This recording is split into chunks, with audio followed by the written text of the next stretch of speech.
Han sido las protestas contra una reforma social más grandes en 3 décadas en Francia. ¿Han sido? Lo pregunto porque en su última convocatoria se sumaron los estudiantes a los sindicatos y aunque bajaron en asistencia, es aún pronto para saber si el malestar de los franceses contra la reforma previsional seguirá manifestándose en las calles o no.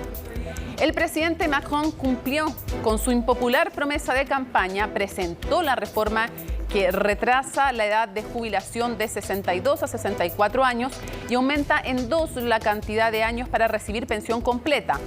No pudo aprobarla en el Parlamento y usó la facultad constitucional del artículo 49.3 que le permitía imponerla por decreto.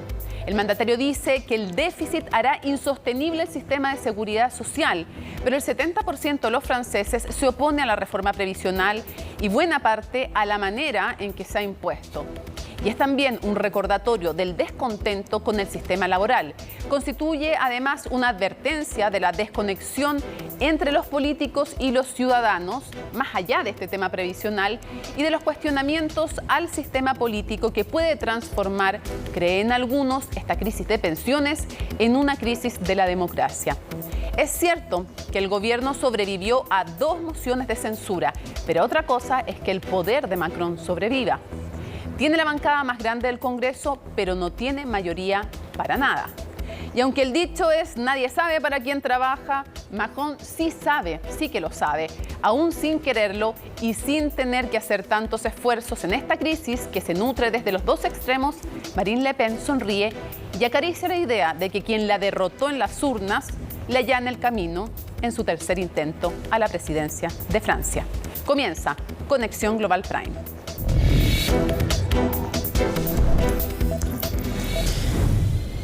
Vamos a revisar en la nota de Gabriel Palma el origen de esta crisis, cómo se llegó hasta las protestas. Veamos.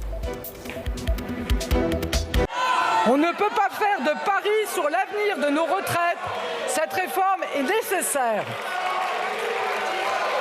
Aussi, sur le fondement de l'article 49, alinéa 3 de la Constitution, j'engage la responsabilité de mon gouvernement sur l'ensemble du projet de loi de financement. Esta fue la acción que detonó la más reciente crisis sociopolítica que vive Francia, todo luego de que el gobierno del presidente Emmanuel Macron decidiera impulsar la polémica reforma de pensiones mediante un decreto con el que evitó una votación final en la Asamblea Nacional, la Cámara Baja francesa. La protesta se hizo sentir al interior de la sala ese 16 de marzo y también en las calles. Pero la resistencia a esta reforma se remonta un par de años atrás.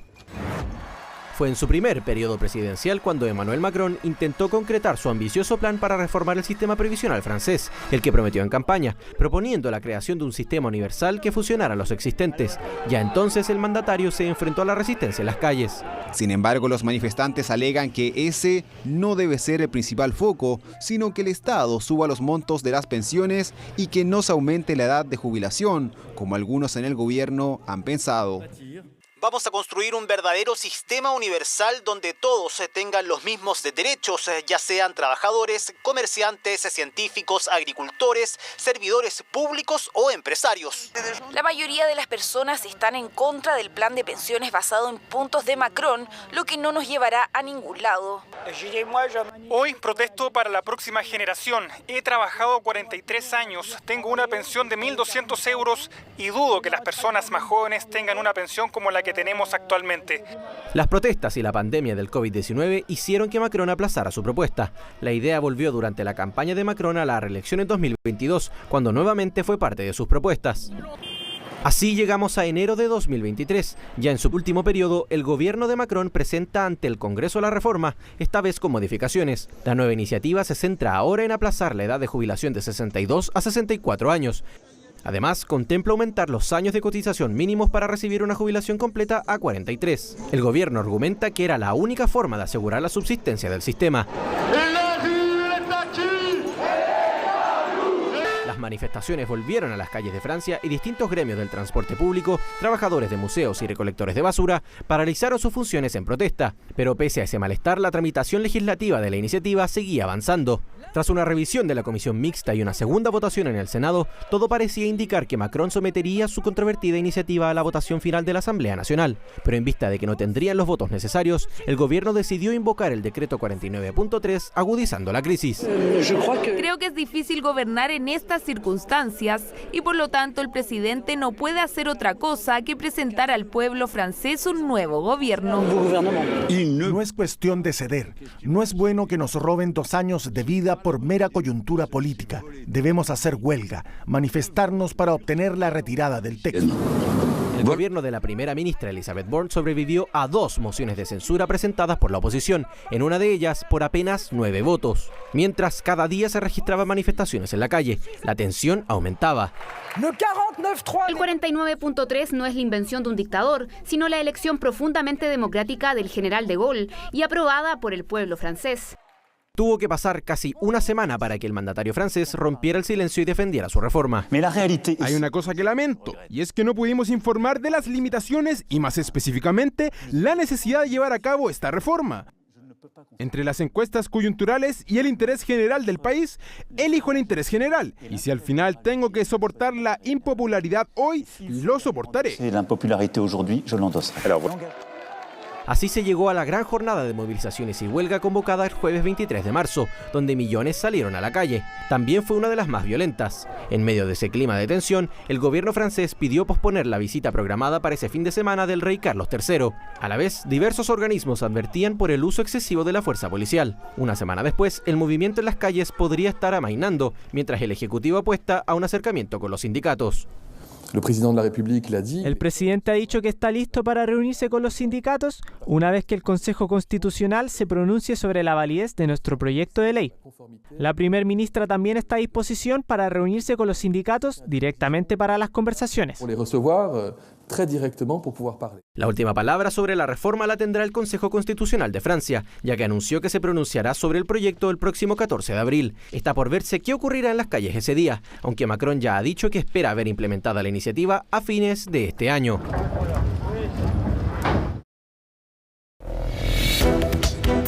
Vamos a conversar ahora con Paula Estañol, periodista chilena que vive en París, de amplia y reconocida trayectoria y que actualmente está trabajando para Radio Francia Internacional. Ahí la vemos. Paula, muchísimas gracias por acompañarnos en Conexión Global Prime.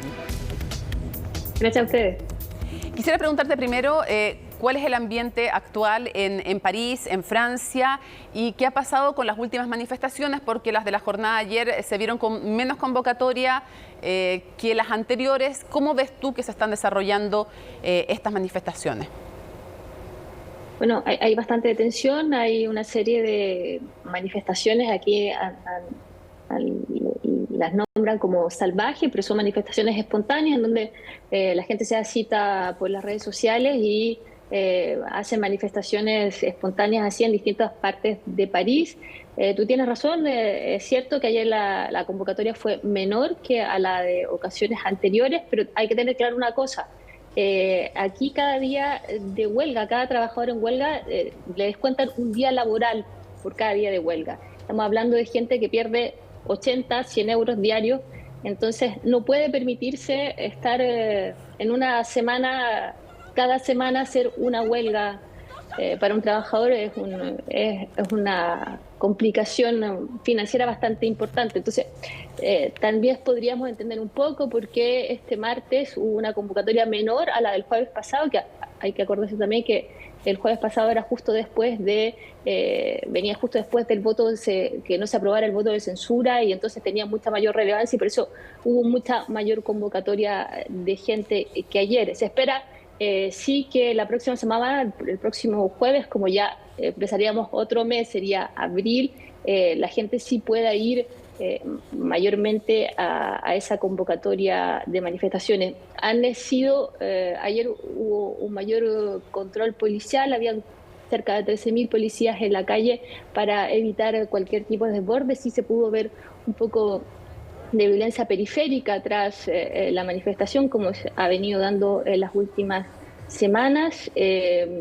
según los sindicatos, la movilización va a continuar, no piensan parar hasta que el presidente desista de su idea de llevar a cabo esta reforma laboral.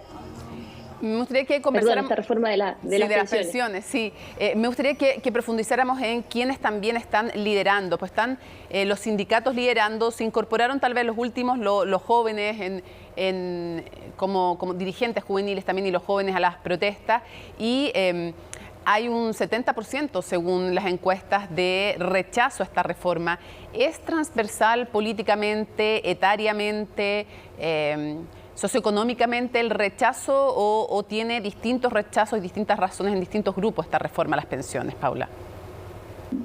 Es bastante transversal, de hecho fue bastante sorprendente cuando por las redes sociales empezaban a ver, por ejemplo, personas vestidas con traje manifestándose. Eso hablaba un poco de que el perfil del manifestante tradicional había cambiado, que pasaba un poco transversalmente a otras clases sociales.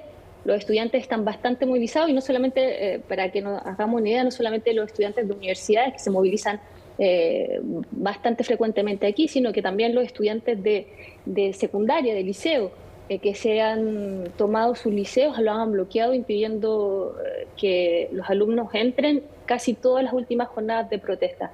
Es transversal, hay una sensación de descontento, pero más que descontento, de una desvinculación, de una desconexión entre lo que dice la calle, lo que dice la gente y el gobierno. Eso está, se ha notado profundamente y tal vez, como pocas veces yo he podido constatar, se ha visto una suerte de fusión entre los manifestantes, en donde, independiente de si son jóvenes que están recién proyectándose hacia una carrera laboral o si son personas que vienen de jubilarse o que están a punto de jubilarse, el interés por esta reforma es transversal. Creo que la sensación es que si esto llega a pasar, si esto llega a cumplirse, se pactaría o quedaría en evidencia esa desconexión que hay entre el gobierno y la calle.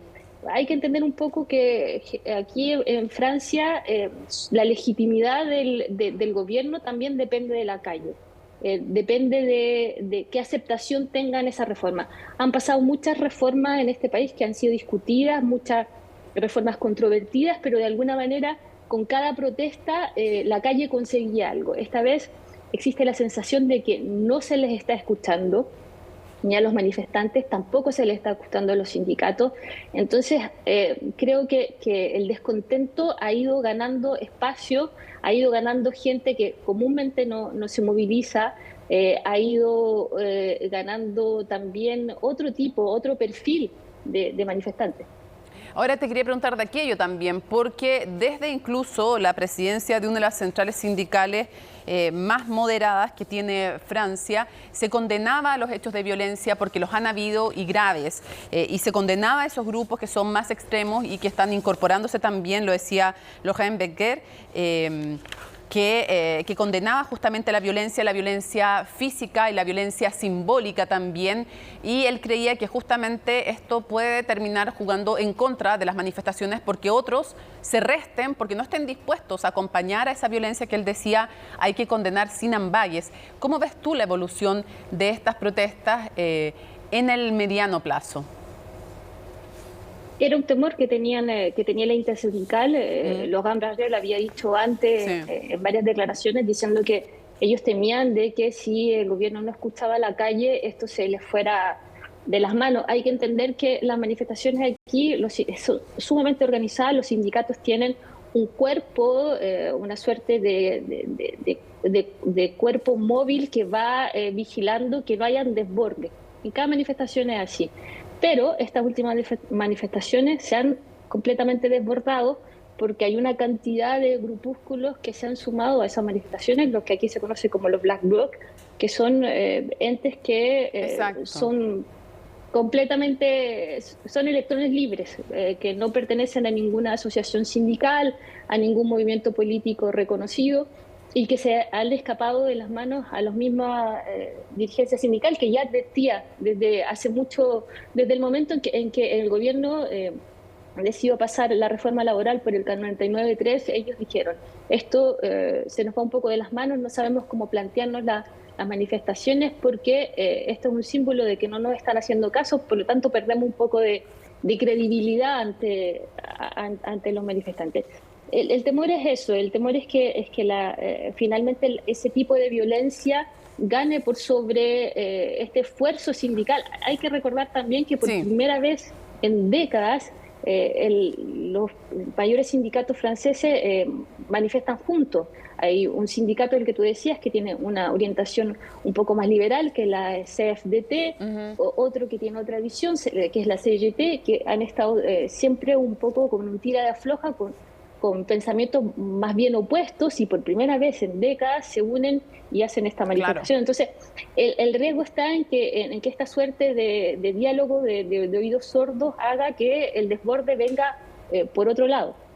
Quisiera preguntarte, porque estamos hablando de un país que tiene una deuda pública de 113% del PIB, sin hacer ningún tipo de reforma, y con la pirámide poblacional que tienen, se cree que subiría el déficit 0,8% en 25 años. El 15% del PIB se dedica a pensiones y son el país donde se pensionan antes en Europa, me refiero, si comparamos con Europa, y hay cerca además 40 tipos de jubilación, que era otra de las cosas que se ha hablado poco, pero se reduce a 12 estos estatutos especiales de jubilación.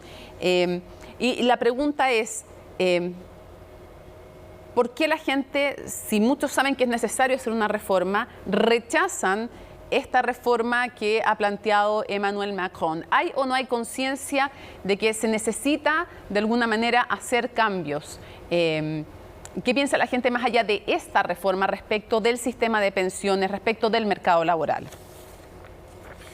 La gente está consciente de que hay una necesidad de reforma, y eso lo reiteran también los sindicalistas, que hay una necesidad de reformar el sistema, que el sistema no está efectivamente en déficit en este momento, sino que entraría en déficit en una década más. Pero la gente sabe que es necesario ese tipo de reforma. Lo que la gente de la calle dice es que la manera de reformar ese sistema, es decir, exigiendo a la clase, a los obreros, a los trabajadores, no es la mejor manera de solventar este déficit que va a tener el sistema de pensiones, que hay que recordar un sistema solidario, es decir, la gente aquí en Francia las cotizan para pagar las pensiones de los jubilados. Aquí no hay capitalización de las jubilaciones. La gente lo que dice en la calle es que habrían otras maneras de encontrar ese dinero. Por ejemplo, muchos ciudadanos, pero también muchos políticos han planteado la idea de un nuevo impuesto a los más ricos, o de ser mucho más vigilantes con la evasión de impuestos, por ejemplo. Francia es un país donde se va las grandes empresas, donde se va de una buena cantidad de impuestos, entonces las personas dicen habría que ser un poco más vigilantes en ese aspecto. Entiendo. Y ese dinero serviría para un poco solventar ese déficit que la gente sí reconoce. Es decir, la gente en la calle, si tú escuchas, son bien conscientes de que hay una crisis, que hubo una crisis del COVID, en donde el Estado puso dinero en un programa donde hubo subvenciones para los que necesitaban no trabajar, en donde la gente es consciente de eso, que hay una guerra también que está obligando a gastar más recursos, pero dicen que se podría sacar de otra parte el dinero. Para ir cerrando, quisiera preguntarte, Paula, ¿cuál es la evaluación hoy día que hay sobre el presidente Emmanuel Macron y sobre otra figura muy controvertida, Marine Le Pen, que podría ser finalmente beneficiada al final con esta crisis? Sí, yo tengo la sensación de que Marine Le Pen es una de las grandes beneficiadas de esta crisis. De hecho, una de sus primeras declaraciones cuando pasó el 49.3 fue: no se preocupen, cuando yo sea presidente en mi gobierno voy a preocuparme de que esta ley salga, de que esta ley no siga funcionando, de esta reforma, que esta reforma no se lleve a cabo. Mi gobierno no va a ver esto. Ella, siento yo que es la gran ganadora de este proceso, en donde las posturas se han ido radicalizando bastante. ¿Cómo se ve el presidente Macron? El presidente Macron se ve como alguien bastante lejano al ciudadano común.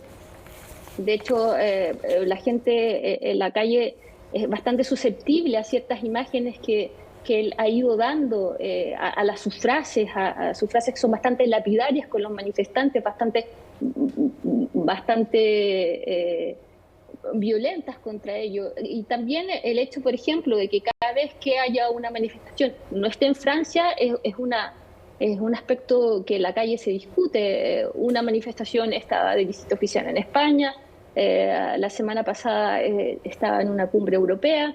Entonces hay una suerte de opinión generalizada en que el presidente no está en contacto con lo que está pasando realmente aquí, y eso es problemático porque se ve como un presidente que finalmente ha perdido completamente la noción de escuchar lo que la gente quiere, que no es únicamente el hecho de que esta reforma a las pensiones, a las jubilaciones no pase, sino que la manera en que se hizo, es decir, que no hubo un diálogo parlamentario, no hubo una votación parlamentaria, no hubo un diálogo con los sindicatos. Creo que en el fondo, más que la reforma misma, es el procedimiento al que se llegó en esta reforma. ¿Cómo se llegó a conseguir esta reforma? ¿Cómo el gobierno pasó por alto ciertos pasos que aquí en Francia son extremadamente indispensables para la convivencia democrática, podríamos decir? Paula Estañol, muchísimas gracias por habernos acompañado una vez más desde París y aportarnos con todo tu conocimiento también en un tema que es súper relevante, que es un tema mundial y que también nos toca a los chilenos y a las chilenas. Muchísimas gracias, Paula. Un abrazo. Gracias a ti.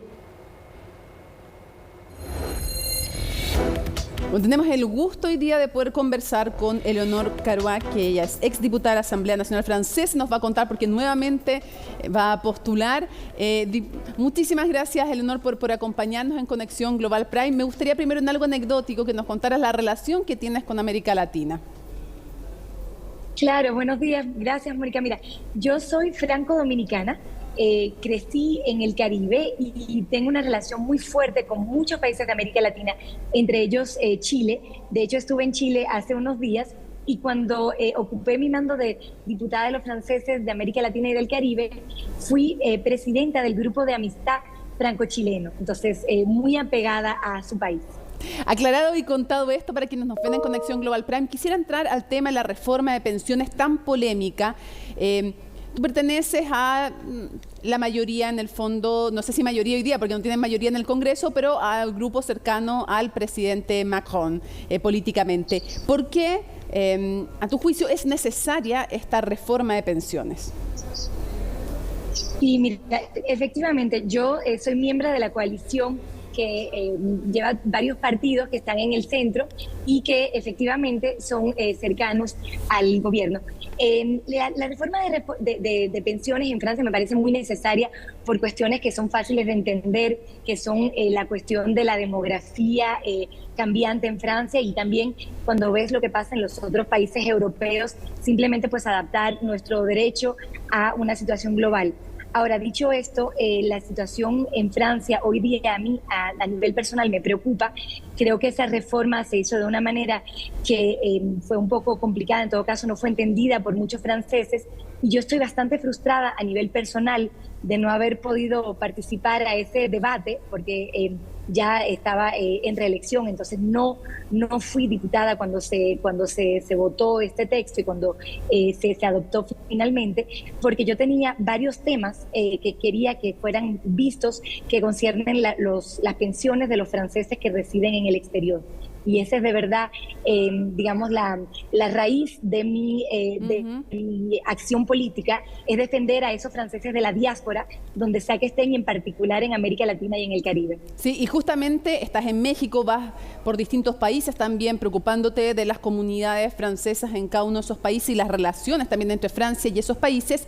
Pero quisiera preguntarte, ¿no había una mejor forma que, ya que no podía aprobarlo en el Parlamento, no contó Macron con la posibilidad de los votos para aprobar esta reforma en el Congreso, tenía la facultad legal de acudir a este artículo 49.3 para finalmente imponerla, pero no había un mejor camino, se debió hacer de otra forma porque la gente en las calles, y en un 70% la rechaza?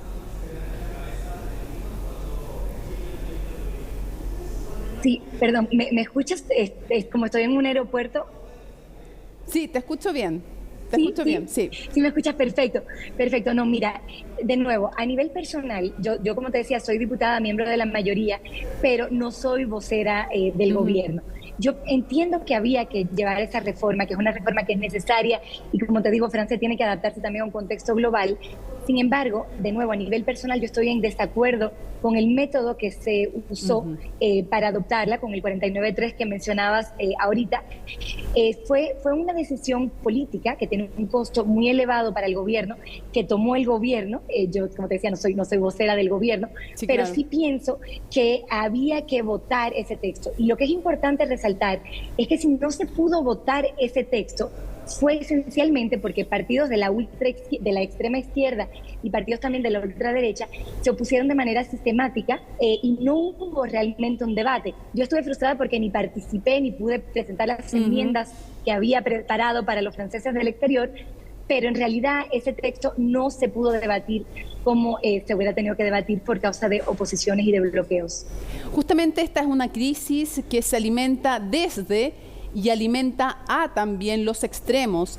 Y vemos también cómo la extrema izquierda, la extrema derecha se oponen a esta reforma, también los sindicatos, también los jóvenes, no son solo los extremos, pero vemos y todos coinciden en que una de las grandes ganadoras es Marine Le Pen, desde la extrema derecha, aún habiendo todavía con Zemmour más extrema derecha. ¿Te preocupa lo que está pasando con Marine Le Pen?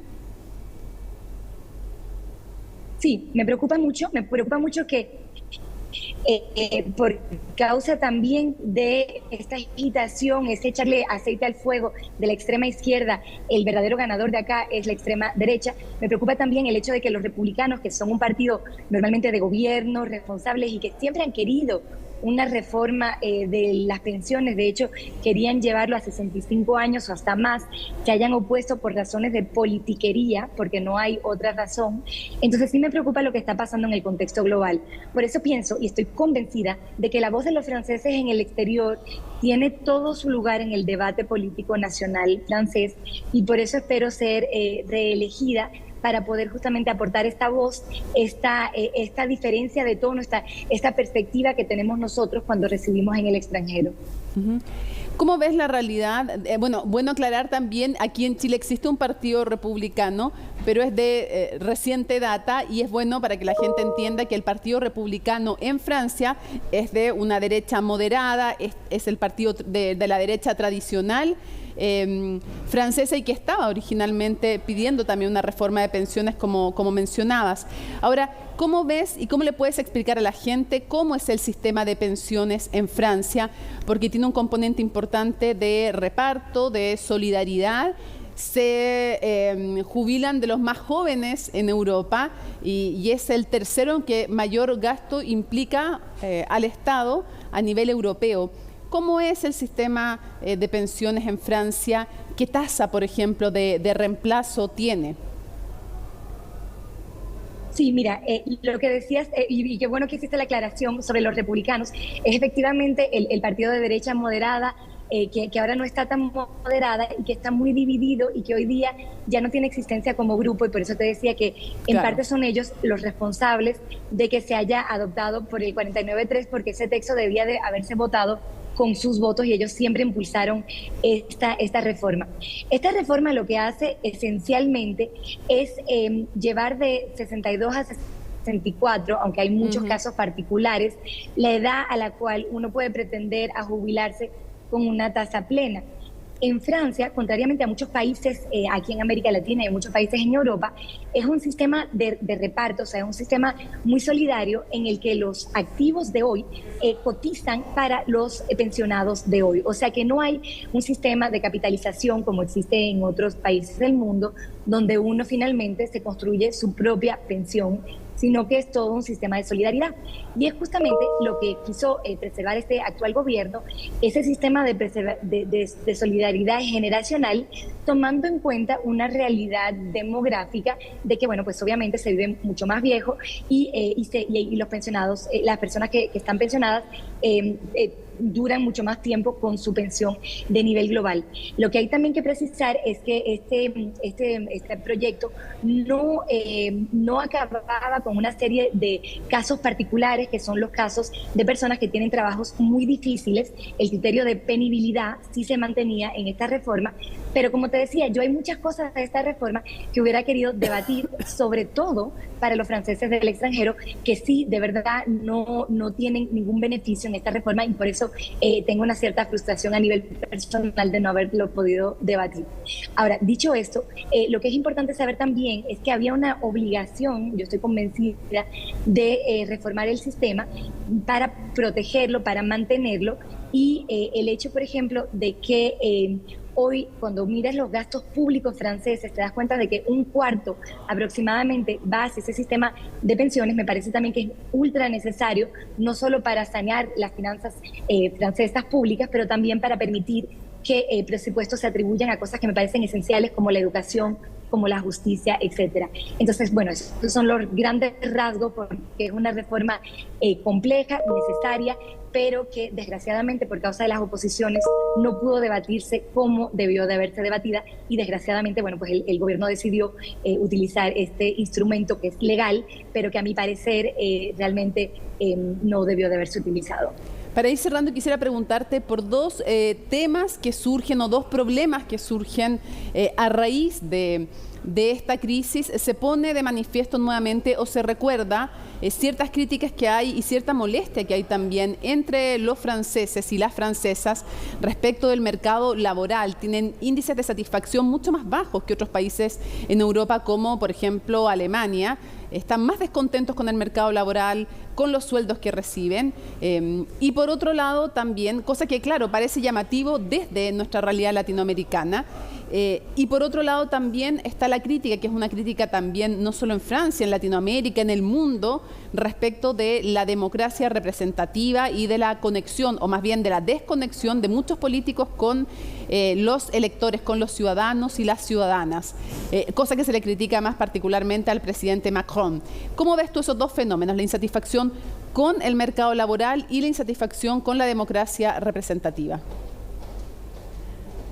Mira, hay dos puntos ahí. Con el mercado laboral yo creo que es el tema esencial, y que de hecho estamos hablando de las pensiones, pero que el verdadero tema es cómo ven los franceses el trabajo, qué relación tiene. De hecho, cuando se ven muchas de las manifestaciones y de las frustraciones que existen hoy día con relación a esta reforma, que lo que hace es posponer de 2 años, pero de manera muy, digamos, por plazos, o sea, es 3 meses cada año para llegar a los 2 años. Cuando ves el nivel de descontento, nos damos cuenta de que sí hay un problema mucho más global sobre el mercado laboral, y se han pasado varias leyes y interesantes sobre la assurance chômage, o sea, sobre la pérdida de empleo, sobre cómo manejar, cómo transformar estos problemas, sobre todo con relación al empleo de los más mayores, de los que tienen más de 50 años. Hubo una propuesta interesante de parte de mi grupo político, y eso es algo sobre el cual hay que trabajar definitivamente. Sobre la cuestión de la representación de las instituciones, yo estoy convencida de que se puede mejorar, evidentemente, pero que en Francia tenemos un sistema democrático que funciona. Mira, durante años se dijo que el sistema actual no permitía tener una variedad de representación en el Parlamento. Hoy día vimos que no es cierto. O sea, el presidente Macron ganó, tuvo una victoria, un segundo mandato, pero sin embargo en el Parlamento hay una fracción con varios grupos de oposición que tienen un peso bastante importante, que no era el caso en precedentes mandatos. Entonces, aunque sí existe todavía una mayoría, esa mayoría es una mayoría relativa, que es una mayoría que a mi parecer es interesante porque permite hacer alianzas, compromisos, y del debate, de la discusión y de la discusión constructiva salen cosas muy interesantes.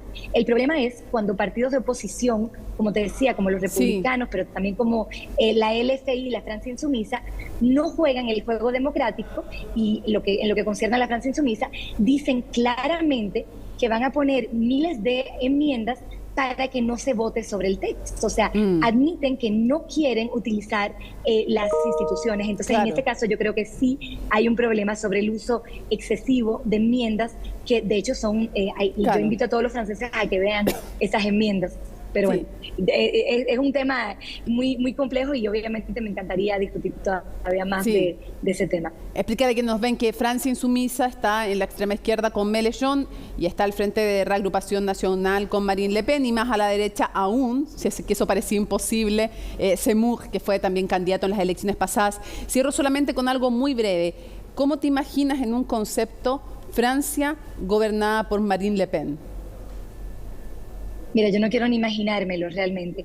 Sé que muchas personas hoy día tienen una tentación de pensar que al final no sería tan grave, de que han llegado partidos de ultraderecha a gobiernos en otros países europeos y que al final no es tan grave, pero yo creo que sí. Yo creo que los fundamentos, la base ideológica y política de ese partido son extremadamente graves. De hecho, han habido incidentes en la Asamblea, incidentes donde ha visto racismo y xenofobia, y yo creo que no podemos decir, bueno, pues ya, que pase y ya está, y veremos para mejorar las cosas. Yo creo que hay que luchar por seguir con un arco republicano, con partidos de gobierno que tienen ideas diferentes, pero que están dispuestas a dialogar. Por eso creo que es muy importante que haya un diálogo constructivo y que hayan leyes transpartidarias y que haya diputados como yo fui y espero volver a ser, que están dispuestos a trabajar con todo el mundo cuando hay una verdadera voluntad de defender las instituciones. Eleonore Carruat, muchísimas gracias por habernos acompañado en Conexión Global Prime, exdiputada de la Asamblea Nacional Francesa, nuevamente en candidatura. Muchísimas gracias por haber estado con nosotros. Muchas gracias a ti.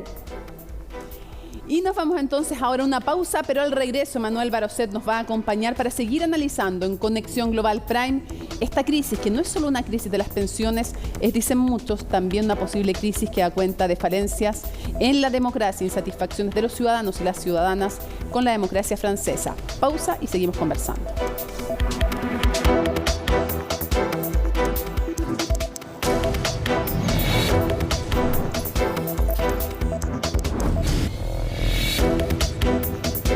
Estamos listas para seguir analizando este tema en profundidad y nos acompaña una tremenda invitada que es cientista política, es socióloga, que es académica de la Universidad de Chile y además investigadora del COES. Me refiero a Manuel Barocet. Manuel, muchas gracias por estar con nosotros. Gracias a ti. Quisiera preguntarte, ya hemos hablado bastante, explicado el origen de esta crisis y el tema de la reforma de pensiones, pero esta reforma de pensiones, una cosa es el rechazo que genera la forma en que la logra aprobar e imponer por decreto finalmente Macron, pero la pregunta es, ¿cuánto hay de la forma, cuánto hay del contenido en sí de la reforma y cuánto hay también de que revela otras cosas como los problemas con el mercado laboral? ¿Cuáles son los componentes, dirías tú, del rechazo?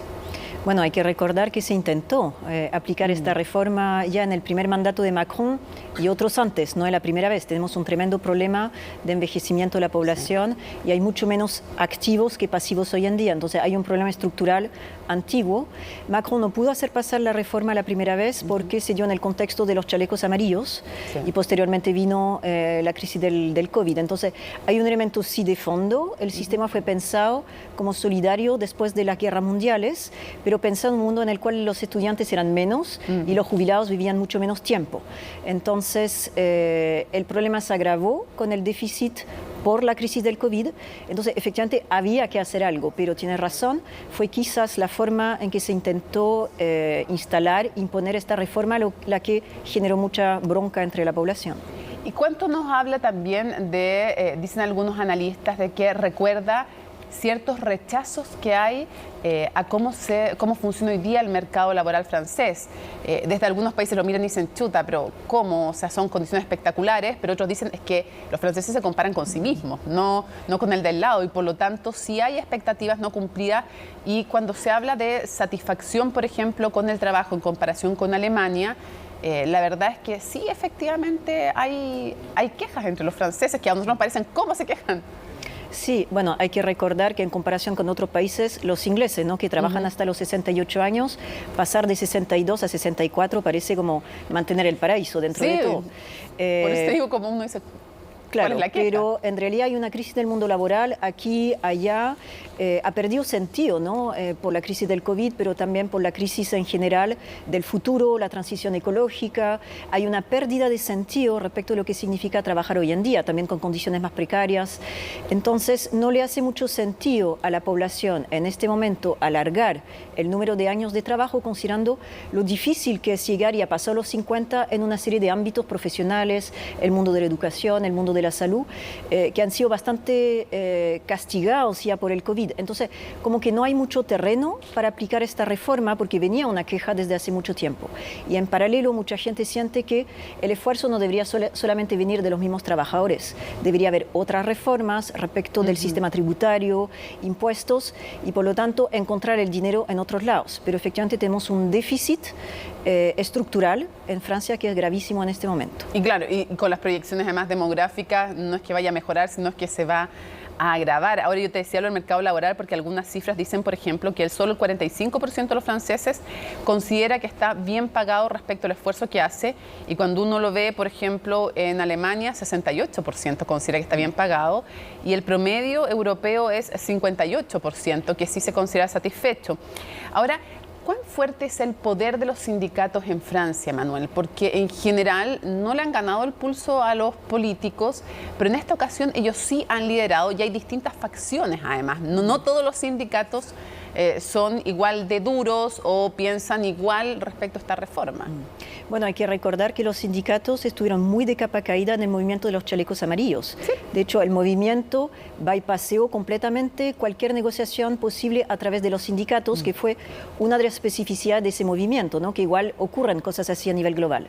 Entonces estamos en un momento en que los sindicatos retomaron un poco la mano, particularmente la intersindical, ¿no? Que es lo que le da fuerza en este momento. Claro, son temas de trabajo, no solamente malestar respecto a la inflación y otros temas. Entonces era lógico que pasara quizá más por los sindicatos. Pero en este momento han logrado hacer un trabajo de negociación entre ellos, se han presentado como también muy negociadores frente al gobierno, y que es más bien el gobierno el que cierra la puerta de forma reiterada.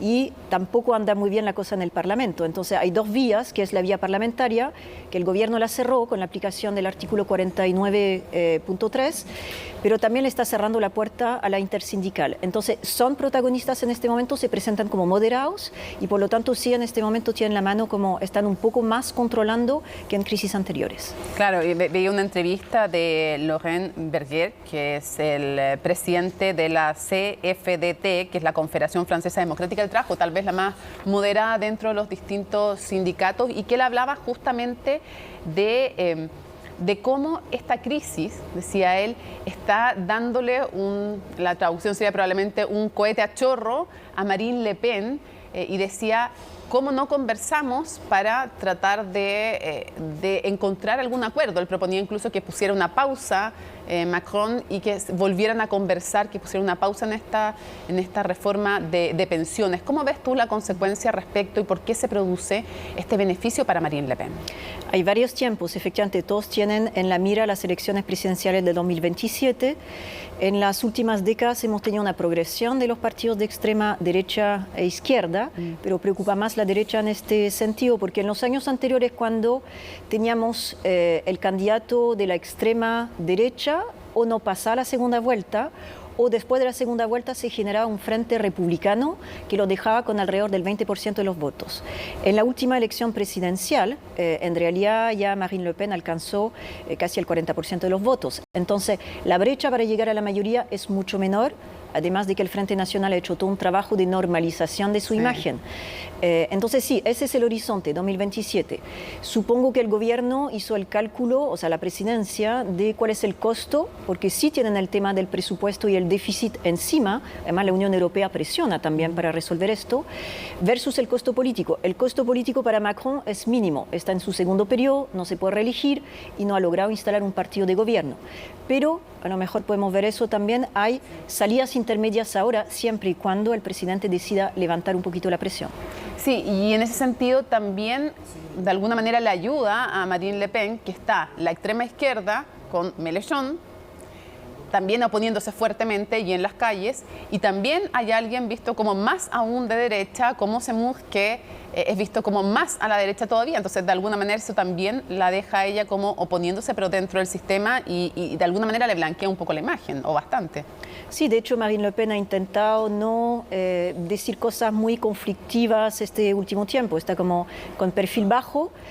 Obviamente esperando que pase un poco la crisis para perfilarse. Tampoco hay elecciones tan pronto, entonces no tiene que tomar necesariamente la palabra.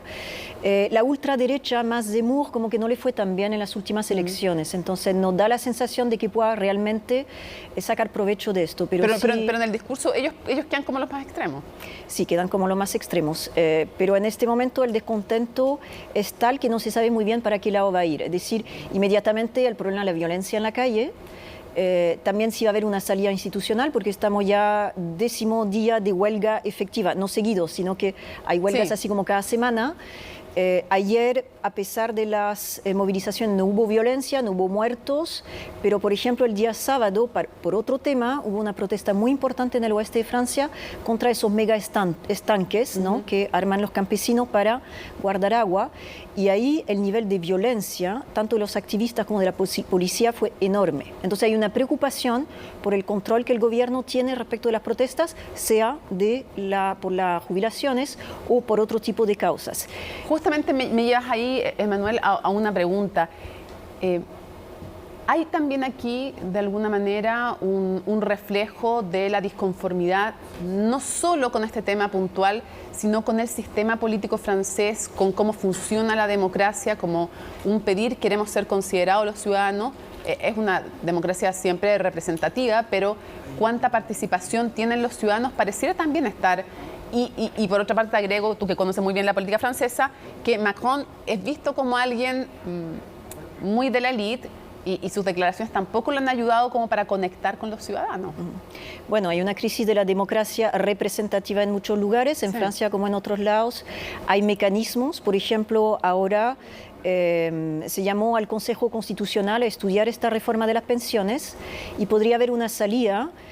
Si los diputados, la quinta parte de los diputados llaman a un referéndum, es una opción. Después tendría que venir una evaluación de la situación. También más o menos 5 millones de franceses tendrán que decir queremos un referéndum.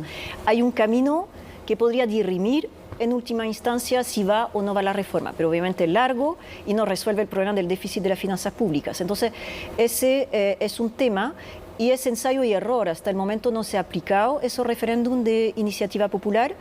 Se revirtieron situaciones diciendo que, por ejemplo, iba a haber un referéndum cuando intentaron privatizar los aeropuertos de París. Y ahí la presión no llegó ahí al referéndum, pero sí se dijo que como se podía hacer, el gobierno retiró la medida. Y después, respecto de Macron, claro, se le reprocha esa actitud jupiteriana, como se dice en francés, que se siente como un desprecio, ¿no? En digamos, su sensación respecto a lo que pasa en la calle. Tuvo la frase muy desafortunada que la muchedumbre no manda. Y eso la gente lo tomó pésimo en un marco en el cual se esperaba más bien que no iba a poner benzina sobre el fuego. Entonces hay un estilo complicado, pero eso también lo hemos tenido en Chile, ¿no? De esas frases como que irritan profundamente a la sociedad. Entonces también en su gobierno intentan como limitar un poco el impacto de esas declaraciones, pero obviamente hay una forma de gobierno que se puede considerar desconectada del sentir de la sociedad, pero que también es un estilo que él propuso desde el inicio, intenta mantenerse dentro de esa imagen. Ahora, hay crisis global de la democracia representativa, hay necesidad de reformas a las pensiones, no solo en Francia, lo vemos en Chile, por distintas razones y con distintos caminos.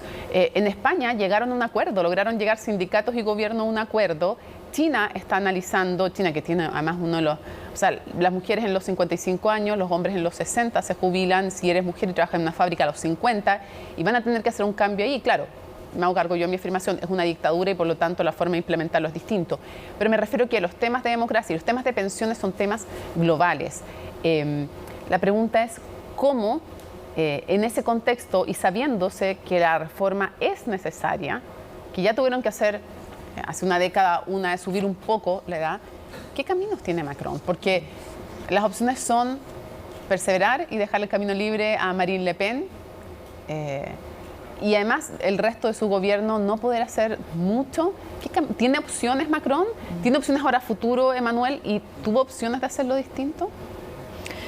Bueno, no podemos rehacer lo que hizo. Si llegó a este punto es que realmente quería hacer que esta reforma se aprobara. Caminos hay algunos. Efectivamente está la opción de retirar la reforma si es que la presión en la calle sigue muy fuerte. Ahí estamos en el momento del gallito, entre la gente que sale en la calle, la violencia que se ejerce y la respuesta del gobierno. El gobierno no tiene mayoría en el Parlamento, por lo tanto tampoco tenía muchas opciones aparte de la aplicación de ese decreto. Hay que ver ahora qué va a pasar con el Consejo Constitucional, que fue consultado tanto por el gobierno como Tiene un mes para decidir. Claro, el 14 de abril va a dar su fallo. Podrían encontrar que la reforma, si bien es constitucional, la forma en que fue tramitada no lo fue, porque hay una acumulación no solamente del artículo 49.3, sino que se acortó el tiempo de debate, entonces podrían encontrar que el proceso mismo no fue completamente democrático. Entonces, hay eso que no depende del gobierno, sino que ya del Consejo Constitucional. Claro, está la opción de volver a conversar. La primera ministra llamó a conversación la próxima semana a la intersindical, pero dijo que no era sobre la reforma, era sobre el trabajo en general. Sobre el mercado laboral. Claro, entonces estamos también en este momento de quién pone la cuña. Y en este momento el gobierno no tiene la mano sobre esto, la irritación es tal. Entonces sí, podemos pensar que en una democracia en algún momento alguien va a soltar por algún lado. Macron ya no pidió la renuncia de su ministra, no la cambió. No. Entonces se mantiene firme, como dice él en este momento, pero tendrá que abrir alguna discusión por otro lado. Hay que pensar también que hay una coacción muy fuerte sobre las finanzas, porque en paralelo está la crisis con Ucrania, hay que aumentar las defensas, o sea, el gasto en defensa, está todo el tema de la transición energética que requiere mucho dinero. Entonces, esa reforma es una de las tres grandes en un momento en que no hay dinero. Entonces, también hay que mirar eso desde esa gran necesidad de transformación de la sociedad en un momento de crisis. Cierro preguntándote lo siguiente, Emmanuel. Cuando ves el futuro para Francia, ¿cómo crees que se desenvuelve esta crisis puntual? Pero muchos analistas dicen es que el punto es que cuál va a ser la próxima. Porque se puede aplacar ahora el descontento, pero la pregunta va a seguir siendo cuál va a ser el nuevo punto. Antes fueron los chalecos amarillos, por el tema del combustible, ahora es esto. ¿Tú crees que se entra a una dinámica en que la pregunta es cuál es la próxima crisis? Va a ser más bien cuándo va a ser la próxima crisis. Estamos en crisis, estamos en un ciclo de crisis, en un ciclo de acción colectiva. Nadie tenía previsto lo de Ucrania. De hecho, Macron hizo su campaña, la última fue una campaña muy extraña porque no hubo candidato, no hubo programa. Él está gestionando la crisis en Ucrania. Además, Francia está en ese momento en la cabeza del Consejo Europeo. Entonces, estamos en crisis que se siguen y se acercan.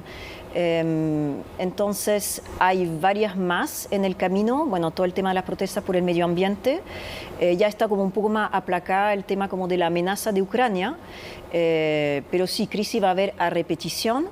Y en este momento no sé si los analistas se atreven a decir cuál va a ser la próxima, más bien como cuándo, pero tenemos como una cada 2 años así como muy fuerte. La pregunta es cómo la va a enfrentar la democracia y si se va a adaptar y va a ser capaz de procesar aquello. Emmanuel, muchísimas gracias por habernos acompañado en Conexión Global Prime una vez más. Muchas gracias. Seguimos atentos, ya lo ven, el tema de las pensiones es un tema en Chile, en Francia, en China, en España y lo sigue siendo en general en todos los países del mundo. Y la forma en que se procesan estas crisis en la democracia también nos sirve mirar a otros países para aprender qué hacer y qué no hacer también. Nos vemos en un próximo Conexión Global Prime.